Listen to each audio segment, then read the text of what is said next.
महादेव अभिनंदन स्वीकार करें। आज का हमारा नावाण मंत्र की इस वीडियो में जो मुख्य टॉपिक रहेगा जप, समर्पण और एक तरह से समर्पण मतलब समापन।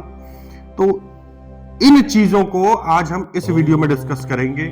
जप प्रारंभ, किस तरह से समर्पण और इसके अलावा आपकी साधना का समापन। तो चलिए बिना विलंब के वीडियो की शुरुआत करते हैं और जानते हैं नावाण मंत्र की अद्भुत यात्रा के बारे में।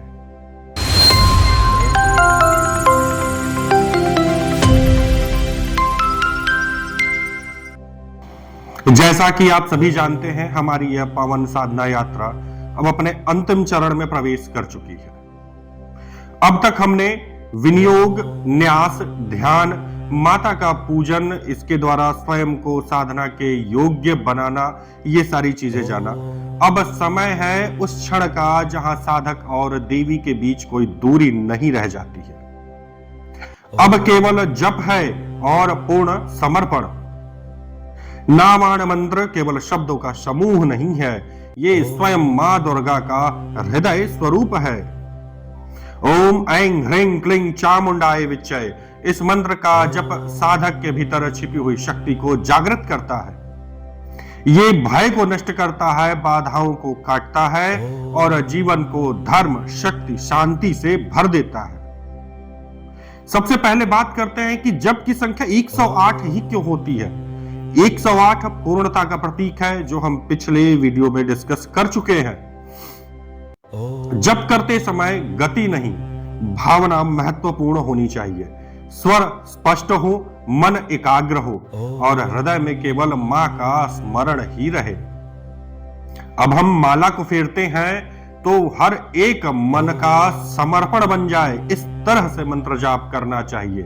यदि हमारा मन भटके तो उसे प्रेम से वापस मां के चरणों में ले आइए।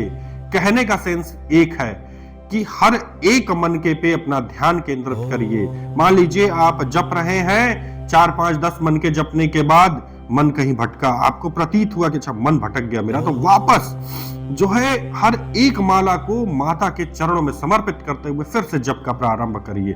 फिर मन भटके तो फिर से यही प्रक्रिया शुरू करिए। 1 दिन, 2 दिन, 3 दिन, 10 दिन, इससे ज्यादा मन में ताकत नहीं है कि वो भटकता रहेगा।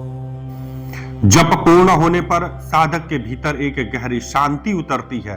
अगर आप इस तरह से एकाग्र होकर मां के चरणों में समर्पित करते हुए हर मंत्र का जप करेंगे, बहुत अद्भुत शांति का अनुभव होगा। ये अद्भुत शांति ही साधना का पहला फल है।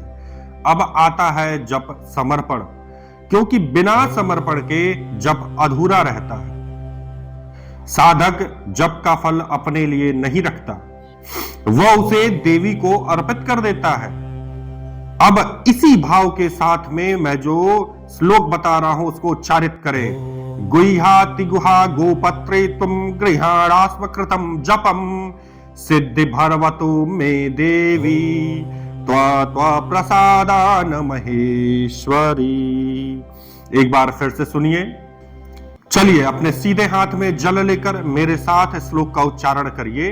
गुह्या तिगुहा गोपत्रे त्वम गृहाणास्म कृतम जपम सिद्धिर भरवतु मे देवी त्वा त्वा प्रसादान महेश्वरी। बोलकर जल को अर्पित कर दीजिए।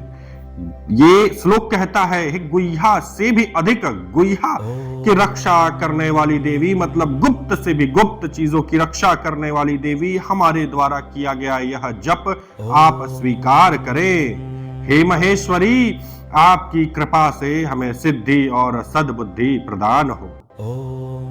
इस क्षण कल्पना करिए, आपका जप देवी के चरणों में पहुंच चुका है और मां भवानी प्रसन्न है और उनका आशीर्वाद आपके जीवन में उतर रहा है, क्योंकि सब कुछ भावनाओं का खेल है।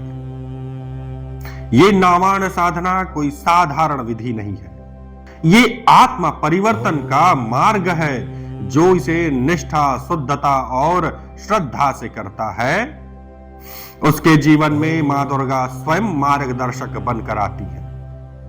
नियमित रूप से जप करने पर मन स्थिर होता है, विचार पवित्र होते हैं और जीवन में शक्ति का आगमन होता है, संतुलन और सुरक्षा आती है। इसी भाव के साथ इस साधना को अपने जीवन का अंग बनाइए। इसे एक कार्य नहीं, अपने जीवन का अंग बनाइए। अब अंत में 3 बार ओम शांति शांति ओम शांति का उच्चारण करिए, जैसे ओम शांति शांति शांति। इसके बाद मां भवानी की आरती करिए। आरती करने के उपरांत क्षमा प्रार्थना करिए। क्षमा प्रार्थना कोई भी आप कर सकते हैं, जैसे आवाहनम न जानामि मितवारचनम पूजम चैव न जानामि क्षम्यताम परमेश्वरी। या तो यहीं तक बोल लीजिए, या मंत्रहीनम क्रियाहीनम भक्ति, मतलब इसके आगे ये जो मैं क्षमा याचना बोल रहा हूं ये दुर्गा सप्तशती से है, तो आप दुर्गा सप्तशती की क्षमा याचना को भी बोल सकते हैं। नहीं तो केवल हाथ जोड़ के ये कह दीजिए, भवानी मुझे कुछ नहीं आता, आपका बालक हूं माते, मैं जिस तरह से भी जप किया हूं आपको समर्पित कर दिया हूं, भवानी इसे स्वीकारे और हम उदंड बालकों को अपनी शरण में ले माते, हमारी उदंडता को क्षमा करे भवानी, अपनी शरण में ले, त्राहि माम करके माता को प्रणाम करिए। आसन उठाकर पूर्व साइड का जो राइट हैंड का कोने का आसन है उसको उठाकर एक आचमनी जल वहां कोने के नीचे गिराइए, आसन के नीचे, और अपनी मिडिल फिंगर मध्यमा उंगली से एक बार गोला बनाते हुए उस पानी में बोलिए ओम इंद्राय नमः, दूसरा गोला बनाते हुए बोलिए ओम शक्राय नमः बोलकर माथे पे उसे छुआ लीजिए और अब आप आसन से उठ सकते हैं। इस वीडियो में बेसिकली इस सीरीज में यही तक जो मैं 5-6 वीडियो आपकी नावाण मंत्र साधना की बनाया हूं, आज वो सीरीज पूर्ण हो गई है। हाँ, इसमें कुछ चीजें और शेष रह गई, कुछ क्या बहुत तेरी चीजें शेष रह गई हैं। जैसे मैं आपको अभी तांत्रोक्त विधि जो जिसमें विनियोग और बहुतेरे न्यास हैं उनके बारे में अब बताऊंगा। बेसिक नावाण मंत्र साधना आपकी यहाँ पर कंप्लीट हुई। इसमें अब जो अगला मैं वीडियो लेकर आऊंगा उसमें नावाण मंत्र यंत्र के बारे में आपको बताऊंगा कि किस तरह से यंत्र बनेगा, आपके यहाँ किस तरह से यंत्र पहुंचेगा, किस तरह से उसमें प्राण प्रतिष्ठा होगी और हमें पूजन अर्चन किस तरह से नॉर्मली घर में अपने प्रतिदिन करना चाहिए, यंत्र हो अथवा मूर्ति हो। इसके अलावा फिर कोशिश मेरी ये रहेगी कि आपको जो तांत्रोक्त विधि है जिसमें विनियोग थोड़ा अलग हो जाता है, भीमा शाकंभरी भी उसमें जुड़ जाती है और भी बहुत सारी चीजें अलग होती हैं, तो उनको मैं आपको बताऊं। जो बहुतेरे न्यास हैं, बहुत से न्यास हैं, कौन से न्यास कब करने चाहिए, किसको करने चाहिए, तो मैं उन सारे न्यासों को पहले बताऊंगा, फिर बताऊंगा कि किस न्यास को किसे करना चाहिए। तो बहुत सारी चीजें हैं, इसमें भी प्रयोग भी बाकी है। जब आप तांत्रोक्त विधि भी जान जाएंगे तो मैं इसमें आपको प्रयोग बताऊंगा। तो चलिए आज की वीडियो का यहीं समापन करते हैं, मिलते हैं अगली वीडियो में, तब तक के लिए महादेव।